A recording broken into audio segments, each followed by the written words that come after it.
Kita memahami setiap bisnis itu kan pasti ada kesulitan, ada masalah yang terjadi, dan itu pasti ditemukan ketika kita melakukan. Nah, terkadang kita ngeblank di dalam suatu bisnis itu karena pada dasarnya kita tidak melakukan. Melakukan itu maksudnya kita memahami, mempelajarinya, kemudian kita mencoba untuk mempromosikannya. Itu adalah langkah atau cara kita melakukan suatu bisnis. Nah, tapi di sisi lain banyak orang yang tidak melakukan syarat utama di dalam bisnis. Ketika itu tidak dilakukan ya artinya ya maka tidak ada yang akan ditanyakan. Karena pada dasarnya kan proses di dalam suatu bisnis itu ketika kita mulai melakukan. Walaupun kita melihat sistem itu bagus, sistem itu hebat, teknologinya bagus, asetnya bagus, tapi ketika kita tidak melakukan sedikit pun atau tidak memulai satu langkah, ya maka nggak ada fungsinya sistem sehebat itu. Nah, jadi intinya tujuan kita di dalam bisnis ya pastinya untuk penciptaan impian dulu. Alasan itu yang paling kuat ketika kita ingin maju. Nah, ketika itu sudah kita lakukan dalam hal menyimpan impian kita tersebut, maka kita melakukan dalam hal ini mencoba. Kalau memang ini metaverse adalah bisnis pemasaran, artinya kita pasarkan. Pasarkan cukup mudah, bahkan dari rumah pun bisa. Teman-teman bisa berbagi informasi melalui WhatsApp, Facebook, dan lain-lain. Jadi polanya hanya itu sebenarnya. Tapi terkadang itu orang terlalu cepat menyerah. 1 bulan melakukan, tapi setelah itu dia berhenti. Karena mereka melihat biasanya 1 bulan nggak berhasil, seolah-olah tidak direspon, maka berhenti. Tapi poinnya bukan itu. Karena ketika kita melihat metaverse adalah bisnis jangka panjang, itu 1 bulan itu adalah waktu yang singkat. Terkecuali teman-teman melihat metaverse ini adalah bisnis yang singkat. Itu hal yang wajar, 1 bulan adalah waktu yang panjang. Jadi polanya seperti itu. Oke, Bang Netsi, mungkin ada pertanyaan dari saya, menyambung pertanyaan dari tim saya tadi siang. Di Power Team, apakah ada roadshow dari Iya, kota ke kota? Ada jadwalnya? jadi kita pernah mengimplementasikan roadshow di Jakarta, Jogja, dan daerah Palembang. Nah, ketika itu kita mengembangkan, maka roadshow dalam hal open plan atau presentasi itu tidak efektif. Jadi ini bukan MLM atau semacam perusahaan investasi. Kenapa? Ketika kita open plan dan bercerita tentang project metaverse, smart contract, cryptocurrency, rata-rata orang umum itu belum memahami dasar itu. Maka pola pengembangan di metaverse ini adalah sebenarnya lebih ke akademi melalui online digital. Itu untuk pendekatannya. Nah, tapi kalau seandainya nih, misalnya di mana nih, Bu Justina, misalnya di mana?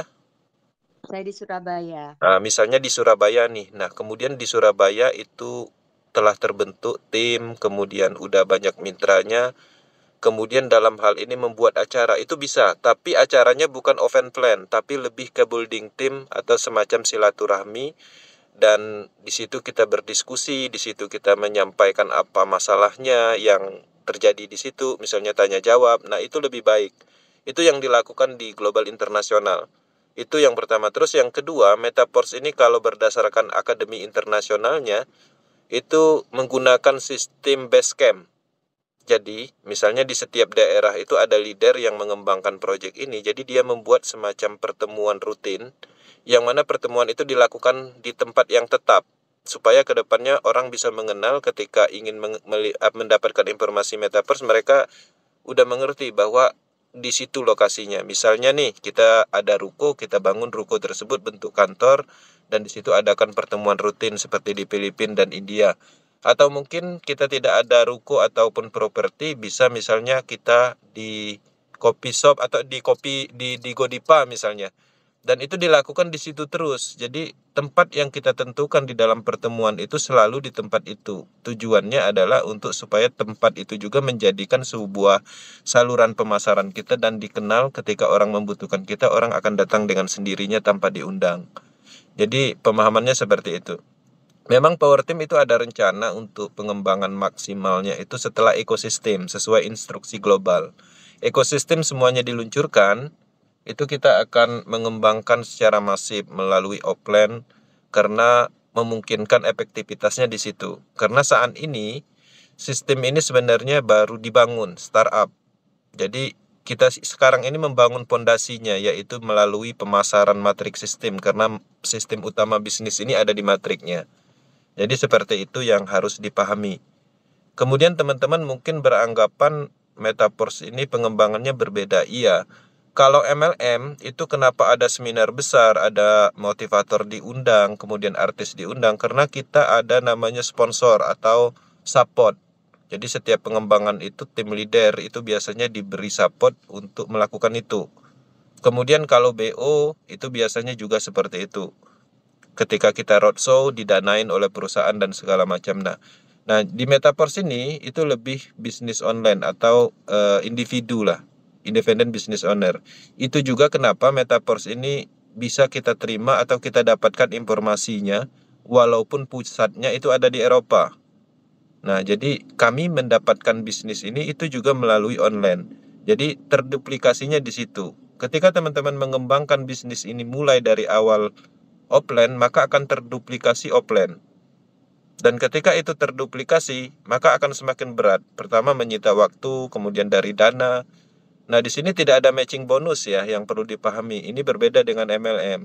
Jadi ketika kita menghadiri suatu presentasi di tempat lain, itu secara tidak langsung kita tidak mendapatkan apa-apa. Karena kenapa? Karena ini adalah pemasaran langsung. Ya, pendapatannya itu yang paling dekat ketika kita mengembangkan ini itu adalah ring 1. Ring 2 itu agak jauh, ring 3 agak jauh, ring keempat apalagi.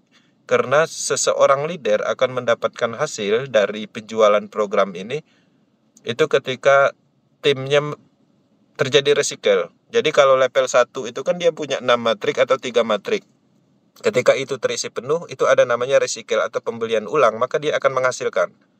Tapi kalau kedalaman kedua, artinya dia harus melewati 6 kali 6 pemasaran, baru dia akan naik 100%-nya ke atas. Jadi polanya seperti itu. Nah, itulah kenapa Metaverse ini memang kategorinya adalah bisnis online sangat cocok. Adapun offline pergerakan itu tujuannya adalah untuk building tim, kemudian untuk apa namanya record dalam hal foto media untuk properti promosinya seperti itu, Bun.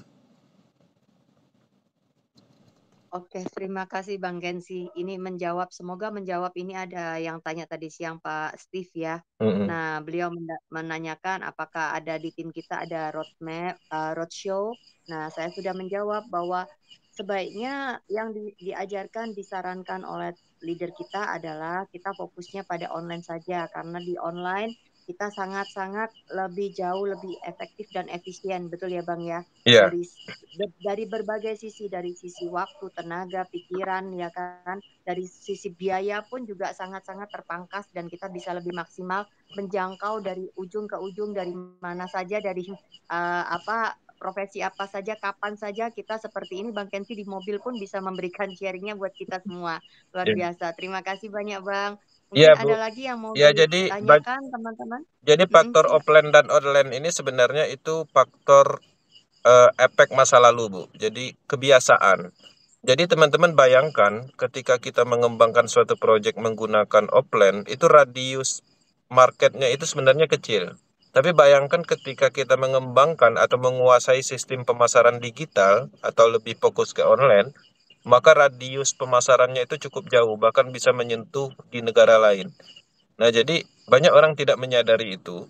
Karena kenapa? Karena pola pengembangan metaverse ini berbeda. Karena ini adalah sistemnya baru, matrik, teknologi blockchain, desentralisasi, digitalisasi. Dan bisnis ini juga adalah lintas benua. Jadi pengembangannya itu disarankan menggunakan sistem metode Zoom, kemudian seperti ini ya. Intinya memanfaatkan media digitalisasi. Jadi menyesuaikan dengan zaman saat ini. Jadi memang memungkinkan menggunakan offline bisa, tapi efektivitasnya kurang karena kita sudah melakukan simulasi semua. Karena kami mengembangkan ini di awal juga melakukan pengembangan offline pada saat. Nah, dan faktanya tim offline itu terbentuk di Power Team itu di Jakarta, di daerah Jawa. Nah, mereka akan semangat ketika pergerakan itu terus dilakukan dan terduplikasi. Nah, faktanya sekarang ini yang komit, yang konsisten, yang terus bertumbuh dan menjadi berhasil di Metaverse ini adalah orang-orang yang online, yang masih bertahan sampai saat ini. Nah, orang-orang offline-nya kemana? Orang-orang offline-nya berhenti karena terduplikasi atau terbiasa dengan itu. Nah, jadi ada banyak hal yang perbedaan dengan bisnis yang dulu kita lakukan. Karena saya juga mantan pelaku bisnis BO dan MLM. Jadi saya mengerti tentang pergerakan offline. Bahkan saya orang offline sebenarnya. Tapi bagaimana kita berevolusi dalam hal ini menyesuaikan dengan zaman. Saya memahami bisnis online yang benar-benar online ya, dijalankan dengan online ini saya belajar dari Ankur, orang Dubai. Jadi dia cukup sukses dan tidak melakukan pengembangan bisnis terlalu sibuk, cukup dari hotel ke hotel, dia live, kemudian dia online, kemudian update status, hanya itu yang dilakukan tapi dia bisa berhasil. Dan saya belajar sistem ini, metode ini dari orang-orang Eropa karena orang-orang luaran Eropa sana menjalankan bisnis itu melalui online digital semua. Dan itu memang harus ada namanya revolusi dari diri kita sendiri karena kita tidak bisa selalu terpaku dengan kebiasaan. Ketika kita ingin mendapatkan sesuatu yang lebih, artinya kita berubah dalam kategori. Ketika kita ingin mendapatkan kemudahan, artinya kita harus berubah. Ketika kita ingin mendapatkan kenyamanan, kita juga harus berubah. Tidak seperti apa yang kita lakukan sebelumnya. Seperti itu. Oke, terima kasih Bang Gensi. Bang Gensi, kalau boleh diizinkan saya memberikan kesempatan buat tim untuk mungkin bertanya satu atau dua pertanyaan, boleh ya? Oke, Bu. Oke, Ya.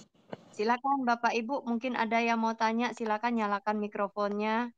Kebetulan Saya ada mau tanya, narasumber yang Bu. luar biasa malam ini, kesempatan saya berikan. Silakan, Ibu Erna, Pak Rojuli, salah satu Oke. dulu ya, silakan.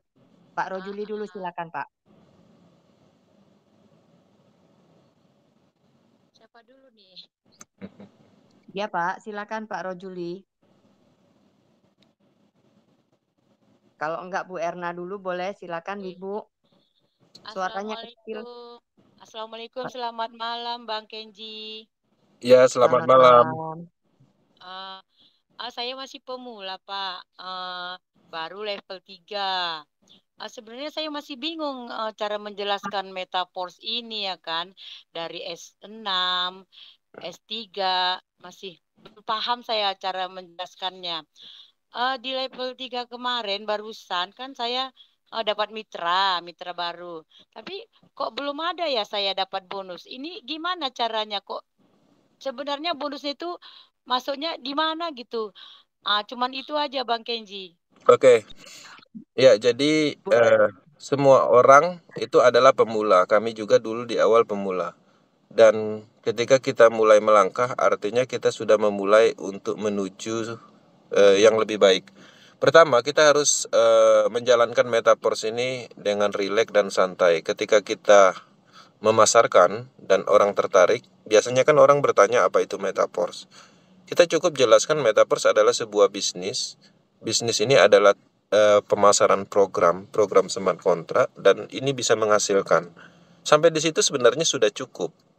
Dan teman-teman mungkin bisa menambahkan bahwa metaverse adalah bisnis berskala global yang sekarang ini lagi booming di banyak negara misalnya, supaya ada daya tarik di awal. Sampai di situ sebenarnya udah cukup untuk menjawab itu. Langkah selanjutnya bagaimana? Kita menunggu responnya. Apakah dia tertarik dan ingin melanjutkan pertanyaan? Ketika dia ingin melanjutkan pertanyaan, ya mungkin dia akan menanyakan cara kerjanya. Nah, baru kita jelaskan. Cara kerjanya simpel, kita hanya membeli program ini dalam hal mengaktifkan, maka di situ nanti kita juga bisa memasarkan kembali dan bisa menghasilkan. Nah, cuma di dalam menghasilkan ini kita juga harus mempelajari sistemnya. Kalau tadi Ibu membeli sampai level 3, artinya Ibu mempunyai 3 program. Nah, dalam hal ini itu adalah program tekstil matrik namanya. Tekstil matrik itu kan disiapkan 12 level. Di dalam 12 level itu ada 2 jenis sistem, namanya S3 matrik dan S6. S3-nya ada di level 3, level 6, level 9, dan level 12. Kalau seandainya tadi Mbak membeli sampai level 3, artinya ada 2 program, level 1 dan 2, namanya S6 matrik. Oke, satu level 3 artinya S3 matrik. Nah, kemudian ketika ada yang bergabung, itu kita harus melihat cara kerja S6-nya. S6 itu orang pertama itu kita tidak menghasilkan, orang kedua tidak menghasilkan. Dalam hal ini dia akan mengisi di titik matrik kosong, yang mana bonusnya itu akan diberikan kepada orang lain. Disitulah komunitasnya tercipta. Kapan kita akan menghasilkan di S6 itu di orang ketiga. Atau orang yang kita ajak tadi, orang yang bergabung tadi memasarkan. Nah, itu kita akan menghasilkan. Kemudian kalau di level 3, itu S3 itu dapat langsung. Cuman kenapa itu tidak dapat, itu ada namanya sistem di situ auto pembelian atau auto upgrade. Jadi kalau itu diaktifkan, maka dana itu masuk ke smart contract, terkumpul dulu, nanti setelah cukup 200% dia akan membeli ke level berikutnya. Oke. Nah, mungkin ini tidak bisa dijelaskan secara penjelasan seperti ini kalau belum memahami dasar dari matrik itu, pasti harus ada coret-coretannya atau semacam video. Nah, kebetulan kan saya lagi di luar, nggak ada laptop, jadi mungkin nggak bisa simulasi. Ya, nanti tolong Mbak Jus, Bu Dewi, tolong di ini apa namanya di handle. Jadi begini Bu, Bu Dewi, ketika seseorang walaupun dia pemula dan dia ada reaksi dalam hal pertanyaan, reaksi dalam hal pergerakan, itu fokus kita di situ. Fokus kita bukan di orang-orang pasif di dalam bisnis. Ketika orang itu menunjukkan reaksi minatnya, ada pertanyaan dari dia bertanya itu karena ada pergerakan. Nah, itu harus difokuskan. Bagaimana caranya dia itu sukses? Karena dia menunjukkan ciri-ciri orang sukses, Bu. Polanya seperti itu. Jadi kita sebagai leader, kita itu harus melihat fokus kita di mana. Banyak orang itu salah fokus, dia malah fokus ke orang-orang yang tidak aktif dalam hal pasif. Dia memotivasi orang pasif, dia memotivasi orang yang tidak punya impian, ya percuma gitu loh. Maka seperti tadi Bu Erna ya yang tadi bertanya ya, benar ya? Nah, sebenarnya kan dari Medan kan, artinya kan walaupun pemula, walaupun level 3 baru memulai, ada reaksi di situ. Nah, ketika itu ada reaksi, maka itu benar-benar harus difokuskan, sukseskan beliau, seperti itu polanya. Baik, siap Bang Kensi. Oke, Bu. Oke, satu lagi pertanyaan Pak Rojuli, silakan Pak Rojuli. Bu Erna tenang, nanti akan saya jawab pertanyaan Ibu ya, saya coret-coret seperti biasa. Oke, Pak Petrus Logo bisa tolong matikan kamera saja Bapak, terima kasih. Pak Rojuli silakan, suaranya agak kenceng ya Pak.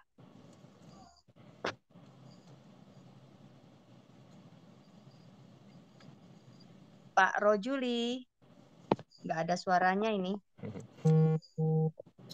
Apakah HP-nya bermasalah? Oke, nggak ada suaranya sama sekali. Oke, Bang Kensi, terima kasih banyak buat waktunya, 30 menit yang sangat berharga.